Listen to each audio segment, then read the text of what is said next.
So hi friends, ఇది నా ఛానల్లో ఫస్ట్ వీడియో. సో మీ అందరూ చూసే ఉంటారు, తల్లిదండ్రుల్ని అతి దారుణంగా చంపిన కొడుకు. సో దీని యొక్క ఇలాంటి వాళ్ళు ఇలాంటి మైండ్ సెట్తో ఉండడానికి, ఇలాంటివి జరగడానికి రీజన్స్ తెలుసుకుందాం.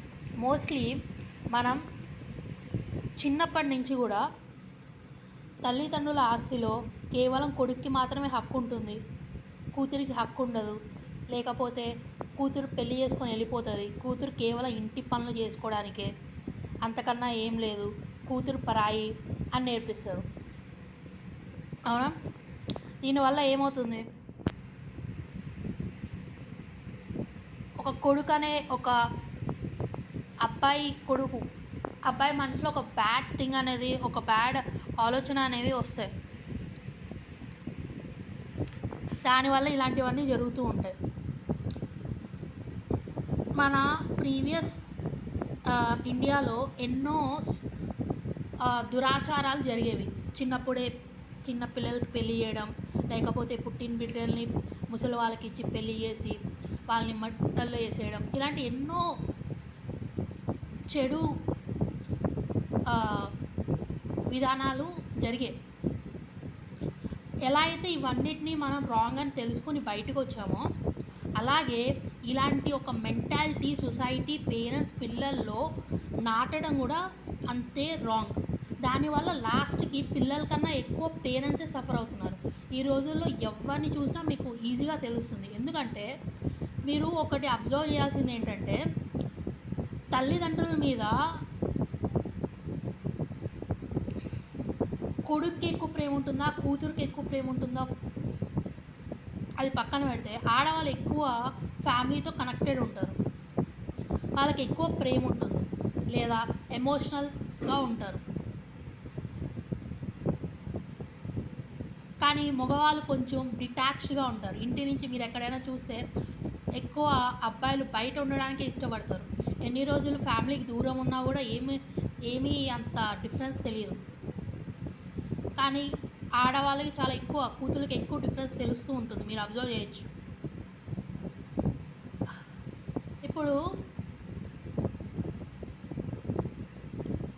అలాంటి వాళ్ళని తక్కువ చేసి ఇలాగా చేయడం వల్ల లాస్ ఎవరికి? తల్లిదండ్రులకే అవుతుంది. ఎందుకంటే మనల్ని ఎవరైతే నిజంగా ప్రేమిస్తారో వాళ్ళని మీరు తక్కువ చేసి వాళ్ళకి పవర్ ఇవ్వకుండా, ఎవడైతే అసలు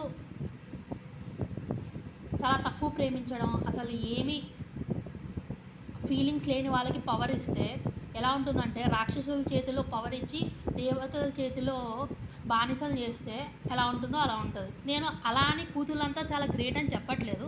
బట్ థింగ్ ఏంటంటే, సమానంగా ఇస్తే ఏ ప్రాబ్లం ఉండదు. ఇప్పుడు చిన్నప్పటి నుంచే మీరు యాజ్ ఏ పేరెంట్స్గా సొసైటీ కానీ కూతురు కొడుకు సమానమే. ఇప్పుడు పెళ్ళి చేసుకొని ఎవరండి కొడుకులు పేరెంట్స్ని చూస్తున్నారు? ఒక ఆమె అనింది, ఒక కూతురు తన తండ్రిని చాలా ప్రేమిస్తూ ఉంటే, నువ్వు కొడుకుగా పుట్టాల్సింది, అప్పుడు బాగుండేది అని. ఎందుకని అడిగితే, ఎందుకంటే పెళ్లి చేసుకొని వెళ్ళిపోతావు కదా. ఇప్పుడు నేను అడుగుతున్నాను, ఎంతమంది తల్లిదండ్రులు వాళ్ళ కొడుకులు చూసుకుంటున్నారు చెప్పండి? ఎవరు చూసుకోవట్లేదు. అందరూ ఎవరి లైఫ్లో వాడు ఉన్నాడు. ఇంకా చెప్పాలంటే ఇంకా కూతురుల దగ్గరే చాలామంది పేరెంట్స్ కొంచెం హ్యాపీగానే ఉన్నారు. కొడుకుల దగ్గర ఉంటే సీదా శ్మశానానికి 2 రోజులు ఉన్నా కూడా, అది నేను ప్రత్యక్షంగా చూశాను. గ్రాండ్ పేరెంట్స్ విషయాలు అలాంటివి థింగ్ ఏంటంటే, ఒక రాంగ్ ఆచారాన్ని, ఇది కూడా ఒక రాంగ్ ఆచారం, దాన్ని చిన్నప్పటి నుంచే మనం వీళ్ళ మనసులో వెళ్ళకుండా చూసుకోవాలి. సొసైటీలో ఏం జరుగుతుందో మనకు తెలియదు, కానీ మన ఇంటి ఎన్వైర్న్మెంట్ ఎలా ఉంటుంది అలానే ఆ పిల్లల మైండ్ సెట్ కూడా ఉంటుంది. ఇప్పుడు చదువుకున్న వాళ్ళకి అది క్లియర్గా అర్థమవుతుంది. కూతురు కొడుకు ఏం డిఫరెన్స్ ఉండదు, అందరికీ సమానంగా ఇవ్వాలి, ఏదైనా ఆస్తి అయినా ప్రేమైనా ఏదైనా కూడా అని క్లియర్గా తెలుస్తుంది.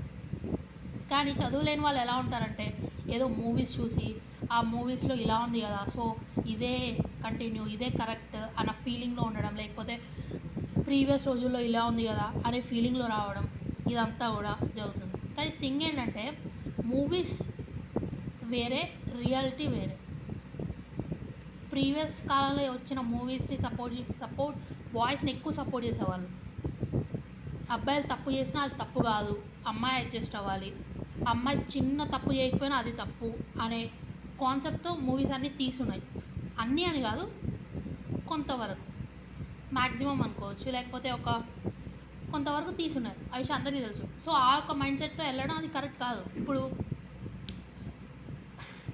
మీరు చిన్నప్పటి నుంచే ఇప్పుడు సొసైటీలో ఎంతోమంది ఇప్పుడు సొసైటీలో ప్రజెంట్ ఏం జరుగుతుందంటే చిన్నప్పటి నుంచి ఇప్పుడు ఎవరైతే మీరు చూడండి రోడ్డు మీద ఎంతమంది ముసలి వాళ్ళు అయితే చిన్న చిన్న పండ్లు అమ్ముకోవడం కానీ, లేకపోతే చిన్న చిన్న ఎండలో నిలబడి పనులు చేసుకోవడం, వాళ్ళు అడిగి చూడండి, వాళ్ళు 90% ఇలానే ఉంటారు. కొడుకులు చూడరు, కూతుళ్ళు చూడలేరు. ఎందుకంటే వాళ్ళకి కూతుళ్ళకి చదువు చెప్పిరు, వాళ్ళకి సమానమైన హక్కు ఇవ్వరు, సమానమైన ఆస్తి ఇవ్వరు, ఏదో ఇంటి పనులు చేసుకొని వెళ్ళిపోయి ఏదో పెట్టి చేస్తాం అన్నతో చేస్తారు. సో ఆ అత్తారింటికి వెళ్ళాక ఎలాంటి ఇంటికి చేస్తారో అలాంటి వాళ్ళకే చేస్తారు. సో వాళ్ళకి అక్కడ ఫ్రీడమ్ ఉండదు, అక్కడ వాళ్ళు ఏం చేయలేరు, అక్కడ వాళ్ళు బానిసల్లాగా అలానే ఇంటి పనులు చేసుకుంటూ ఏదోలా బ్రతుకుతూ ఉంటారు. సో వాళ్ళ దగ్గర వాళ్ళకే ఫ్రీడమ్ లేని దగ్గర వాళ్ళ పేరెంట్స్కి ఏం చేయగలుగుతారు చెప్పండి? వాళ్ళకి చెయ్యాలని ఉన్నా కూడా చేయలేరు. అది నేను స్వయంగా ఎంతోమంది ఆడవాళ్ళని చూశాను. దీనివల్ల లాస్ ఎవరికైంది? తల్లిదండ్రులకే అవుతుంది అట్ ద లాస్ట్. నేను స్వయంగా చూశాను. ఒక స్టోరీ చెప్తాను, రియల్ స్టోరీ ఇది.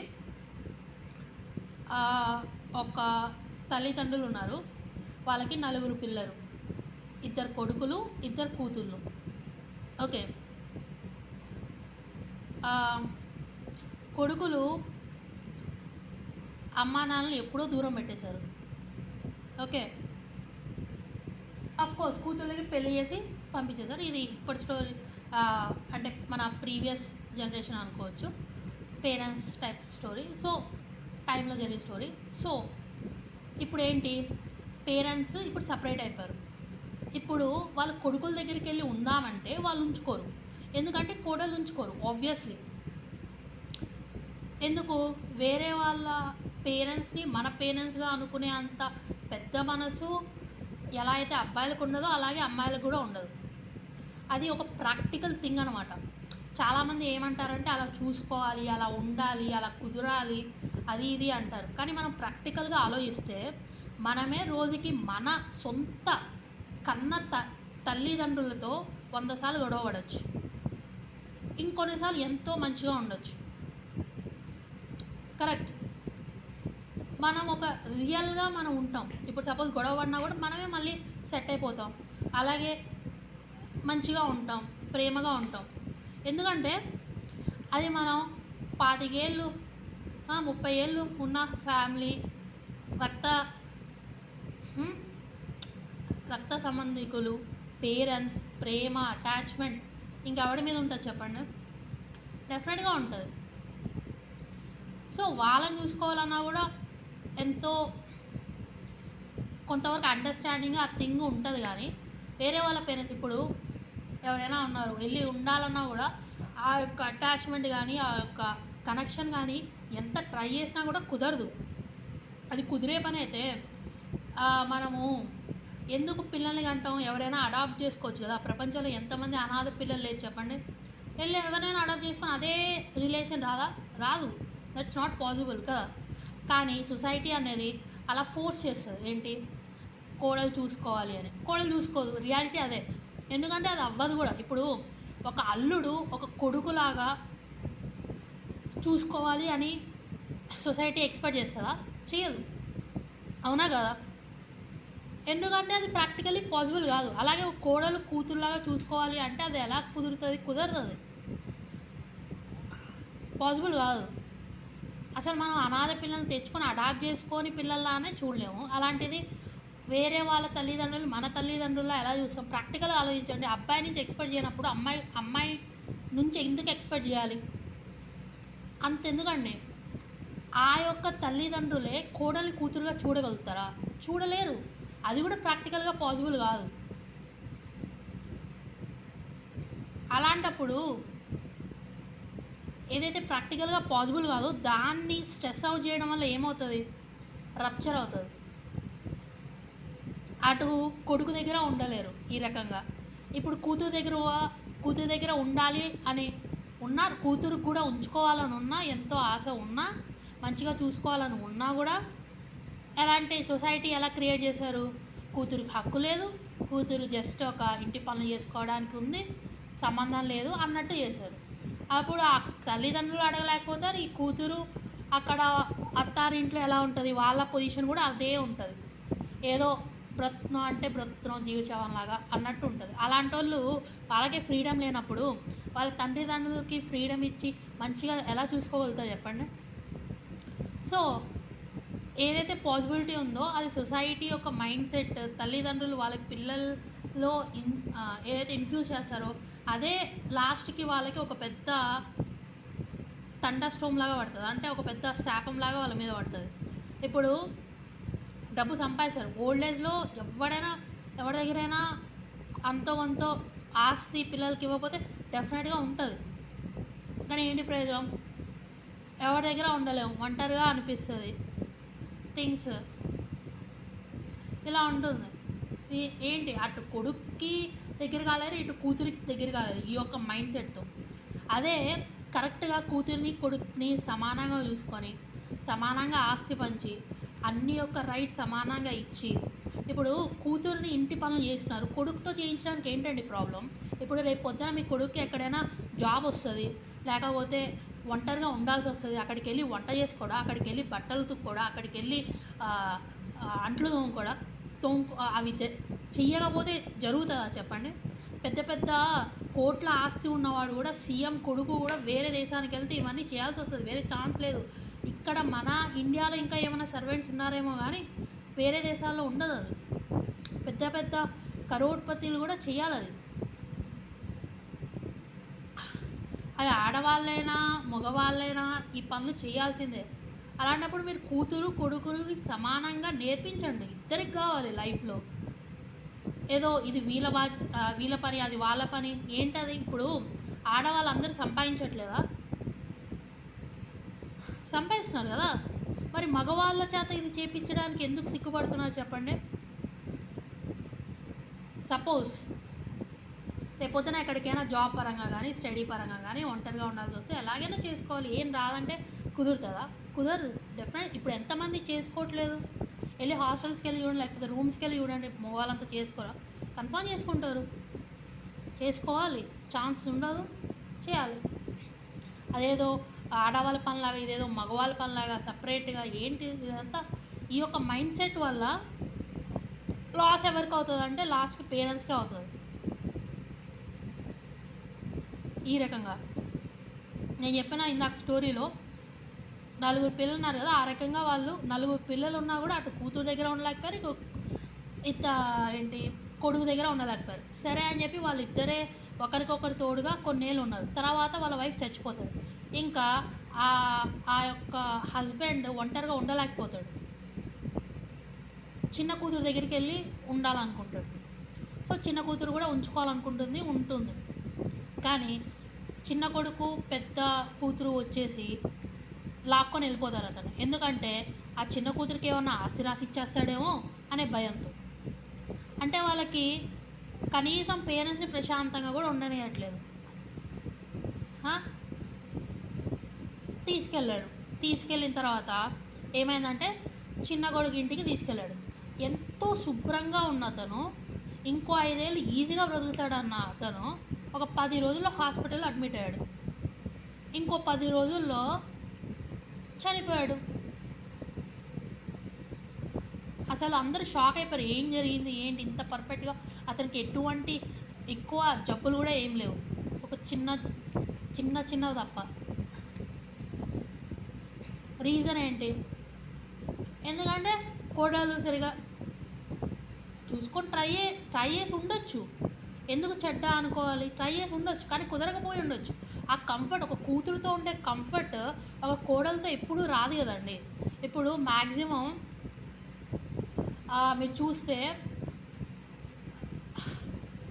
ఒక ఇంట్లో ఎక్కువ అన్నీ హ్యాండిల్ చేసేది ఆడవాళ్ళు అన్నప్పుడు వాళ్ళకి కంఫర్ట్ వాళ్ళే అంతా చూసుకున్నప్పుడు,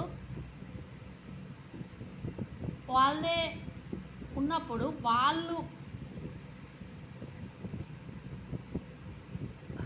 కరెక్ట్గా చూసుకునే వాళ్ళ దగ్గర ఉండడం బెటర్ కదా. ఇప్పుడు కోడల దగ్గరికి వెళ్ళి వాళ్ళు ఫోర్స్ చేయడం కన్నా కూతురు దగ్గర ఉంటే వాళ్ళు హాయిగా చూసుకుంటారు. నా తల్లిదండ్రులు హ్యాపీగా చూసుకుంటారు లేదా? డెఫినెట్ చూసుకుంటారు. ఎందుకంటే కన్నా ఆ ప్రేమ, కంఫర్ట్ కూడా ఉంటుంది. ఎందుకు ఫోర్స్ చేయాలి? ఇంకోటి ఆ స్టోరీ చెప్తున్నాను కదా, దాంట్లో అన్నారు కదా హాస్పిటల్ ఖర్చులకి కొడుకులు పెట్టుకుంటారు, అందుకని వాళ్ళకి ఇవ్వాలి అది ఇది అని. ఆ చిన్న కొడుకు పెట్టాడు, అది కూడా అంతా కూడా ఇన్సూరెన్సే. అయినా కూడా నేను పెట్టానని చెప్పి కూతురు దగ్గర నుంచి యాక్చువల్లీ అప్పటికే వాళ్ళ ఆస్తిలో ఆల్మోస్ట్ ఉన్న 100%లో 50% అంతా దొబ్బేశారు, అంతా తీసేసుకున్నారు ఆ మగవాళ్ళే. అదే ఆ కొడుకు, పెద్ద కొడుకు, చిన్న కొడుకు, ఇంకా పెద్ద కూతురు తీసేసుకున్నారు. ఉన్న ఆ కొంత ఆస్తిలో దాంట్లో కూడా చిన్న కూతురు ఆ భాగం ఇవ్వాల్సి వస్తుంది అని చెప్పి, ఆ మిగిలిన దాంట్లో 4 భాగాలు చేయాల్సి వస్తుందని చెప్పి, దాంట్లో కూడా ఏదైతే అప్పులు ఉన్నాయో దాన్ని తీసేశారు, ఏదైతే హాస్పిటల్ బిల్ ఉందో దాన్ని తీసేశారు. దాంట్లో 4వ పార్ట్ ఇవ్వడానికి కూడా వాళ్ళు బాధపడుతూ ఉన్నారు. అక్కడున్న వాళ్ళు చనిపోయినప్పుడు ఉన్న ఎంతో గోల్డ్ను కూడా అంతా చిన్న కొడుకు వాళ్ళు చాలా తెలివిగా దొంగతనం చేసి తీసుకెళ్ళిపోయారు, ఎవరికి చెప్పకుండా. ఆయన కూడా చిన్న కూతురు అడగలేదు, పట్టించుకోలేదు. ఎందుకంటే ఇలాంటి డబ్బు గురించి ఆలోచించే వాళ్ళు అందరూ ఉండరు కదా, అందుకని. ఇక్కడ ఇక ఆ తర్వాత ఇప్పుడు ఏం జరుగుతుందంటే, వాళ్ళు ఆ 4వ పార్ట్ నేను ఇవ్వము అని గొడవ. అలాగా పెద్ద కొడుకు చచ్చిపోతాడు, ఇంకా మిగిలిన చిన్న కొడుకు, పెద్ద కూతురు ఓకే. చిన్న ఆ కొడుకు ఒప్పుకోవట్లేదు. ఎందుకు? నేనెందుకు ఇవ్వాలి? ఎవరికి ఇస్తున్నావు? నువ్వు ఎలా అయితే నీ తల్లిదండ్రులు పుట్టావో అలాగే నీ చెల్లెలు కూడా నీ తల్లిదండ్రులకు పుట్టింది. నువ్వు ఎలాగైతే రక్తం పంచుకున్నావో అలాగే తను కూడా పంచుకుంది. నీకు ఎంత రైట్ ఉందో తనకు కూడా అంతే రైట్ ఉంది. ఈ ఒక్క చిన్న విషయం అతనికి ఎందుకు అర్థం కావట్లేదు? ఓకే, ఏదో స్పెండ్ చేశాడు అది ఇది అన్నారు కదా, అదంతా మైనస్ చేసుకున్నారు కదా, అంతా డబ్బు తీసేసుకున్నారు కదా. అయినా కూడా నిజానికి అతనికి ఇన్సూరెన్స్ ఉంది, అయినా కూడా ఇచ్చేశారు, తీసేసుకున్నారు, ఏమీ అనలేదు. అయినా కూడా ఇంకా అత్యాశ. ఎవరికి ఇస్తున్నారు? ఇలా గొడవ పెట్టుకొని ఏం సాధిస్తారు చెప్పండి? లాస్ట్ చేసుకోవడం వల్ల వచ్చేది ఏంటి? లాస్ట్కి కొట్టుకొని ఆ ఆస్తి ఆ చచ్చాక వస్తుందో బ్రతికాక వస్తుందో తెలియదు, అనిపించలేదు, ఏం లేదు, కొట్టుకోవడం. దీని రీజన్ ఏంటి? చిన్నప్పటి నుంచి ఒక రాంగ్ మైండ్ సెట్తో పెంచడం అనేది రీజన్. ఇలాగా రాంగ్ మైండ్ సెట్తో తల్లిదండ్రులు పిల్లల్ని పెంచడం ఎంత త్వరగా చేంజ్ చేస్తే అంత మంచిది. కూతుళ్ళని కొడుకుల్ని సమానంగా పెంచడం చాలా మంచిది. అది ఇంట్లో చేసే పనులు అవ్వచ్చు, లేకపోతే ఆస్తి పంపకాలు అవ్వచ్చు, లేదా ఇంట్లో రైట్ అవ్వచ్చు, ఏదైనా సరే. ఇంకోటి,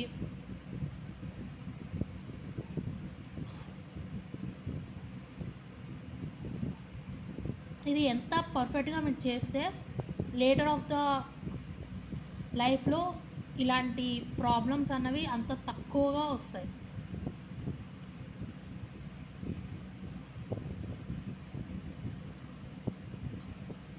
ఎలా అయితే మనం ఎక్కడైనా కూడా మూవీ కావచ్చు, దేంట్లో అయినా మంచిని తీసుకోవాలి, చెడుని వదిలేయాలి. కొన్ని చెడు ఆచారాలు ఉన్నాయి, వాటిలో ఎన్నో మనం వదిలేసాం, దాంట్లో ఇది కూడా ఉంది. దీన్ని కూడా ఎంత త్వరగా మనం వదిలేస్తే అంత బెటర్, అంత త్వరగా తల్లిదండ్రులు, సొసైటీ ప్రశాంతంగా ఆనందంగా ఉండగలుగుతుంది. అలాగే మగవాళ్ళు ఈ యొక్క మైండ్ సెట్ ఎంత త్వరగా మార్చుకుంటే అంత త్వరగా వాళ్ళకి మనశ్శాంతి ఉంటుంది, ప్రశాంతంగా ఉండగలుగుతారు. మీరు ఏ డబ్బు కోసం తెగ ఆశపడి చచ్చిపోతున్నారో అది మీరు కష్టపడి సంపాదించినప్పుడు అది మీది అనుకునే హక్కు మీకు లేదు. మీ తల్లిదండ్రులు అయినప్పుడు వాళ్ళకి పుట్టిన ప్రతి బిడ్డకి సమానంగా హక్కు ఉంటుంది. అది ఆడైనా మగైనా కూతురైనా కొడుకైనా. అది ఎంత త్వరగా తెలుసుకుంటే అంత మంచిది. ఇంకోటి చాలామంది ఫీల్ అయ్యేది ఏంటంటే ఇంటి పేరు, ఏదో పెళ్ళి తర్వాత ఇంటి పేరు మారిపోతుంది, దాంతో ఏదో పరాయి వాళ్ళు అయిపోతారు అన్నట్టు మాట్లాడు. ఇప్పుడు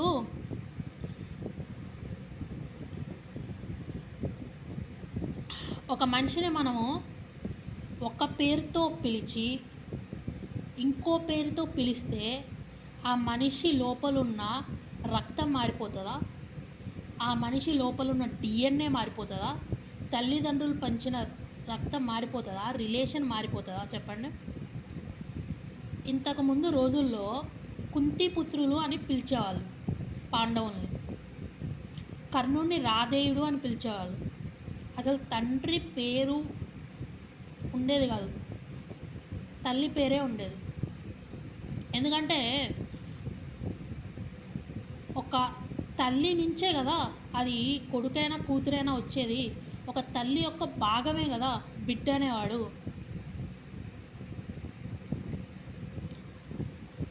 కూతురైనా కొడుకైనా అలాంటప్పుడు తల్లి పేరుతో మెన్షన్ చేయడమే ముఖ్యం కదా. ఇంకా సర్నేమ్స్ అంటారా, అది చాలా చిన్న విషయం. అది కావాలంటే నిమిషాల్లో చేంజ్ చేసుకోవచ్చు. అకార్డింగ్ టు లా చేంజ్ చేసుకోవచ్చు. అది మనం కంపల్సరీ పెళ్ళాక చేంజ్ చేసుకోవాలని రూల్ ఏమీ లేదు. అసలు సర్నేమ్సే తీసేసేయండి. ఏమైంది ఇప్పుడు మనము మన పేరుని గుర్తుపెట్టుకుంటాం కానీ సర్నేమ్ ఎవరికి గుర్తుంటుందో చెప్పండి. మీ ఫ్రెండ్ ఎవరినైనా మీ యొక్క ఎవరినైనా చూసారో మీ పేరు ఏంటని అడుగుతారు కానీ మీ సర్నేమ్ ఏంటని అడుగుతారా? కాదు కదా. ఒకటి పేరే ఆ యొక్క రికగ్నైజేషన్, సర్నేమ్ కాదు. అలాంటివి అది ఉన్నా లేకపోయినా ఒకటే. ఇప్పుడు ఒక పెళ్ళైన అమ్మాయి మార్చుకోవాలనుకుంటుందా మార్చుకోకూడదు అనుకుంటుందా అది తన రైట్, అది తన ఇష్టం. మార్చుకున్నా మార్చుకోకపోయినా DNA మారదు, రక్తం మారదు, ఏది మారదు. ఇప్పుడు ఒక కొడుకు అనేవాడు పెళ్ళి చేసుకున్న తర్వాత తనేమి పరాయివాడు అవ్వనప్పుడు ఒక కూతురు ఎలా అవుతుంది చెప్పండి. పెళ్ళి కూతురికైనా కొడుకైనా ఒకటే కదా. ఒక ఇద్దరు మనుషులు ఏకం అవ్వాలి, లైఫ్ లాంగ్ ఒకరికొకరు తోడుగా ఉండాలి, ఒక ఫ్యామిలీ క్రియేట్ చేసుకొని ప్రశాంతంగా ఉండాలి. ఇదే కదా. అది కొడుక్కి అయినా కూతురికి పెళ్ళైనా అక్కడ పరాయి అయ్యేది ఏమీ లేదు. అది కూడా సొసైటీ గుర్తుపెట్టుకోవాలి. ఇంకా సర్నేమ్స్ ఎంత త్వరగా తీసేస్తే అంత మంచిది యాక్చువల్లీ. సో ఈ యొక్క మెంటాలిటీని పేరెంట్స్ వాళ్ళ పిల్లలకి ఎంత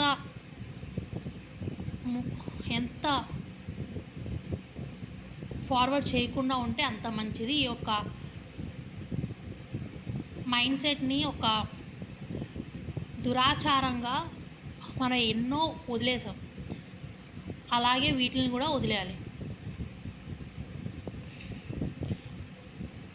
అలాగే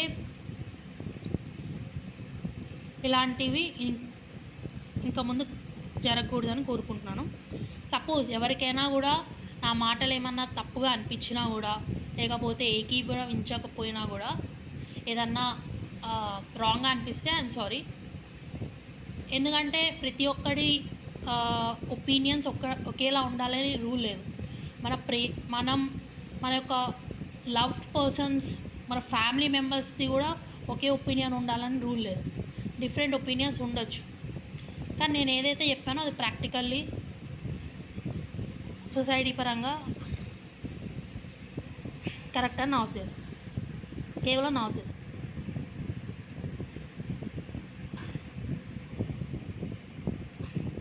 సో ఈ వీడియో నాకు చేయాలనిపించింది, సో చేశాను.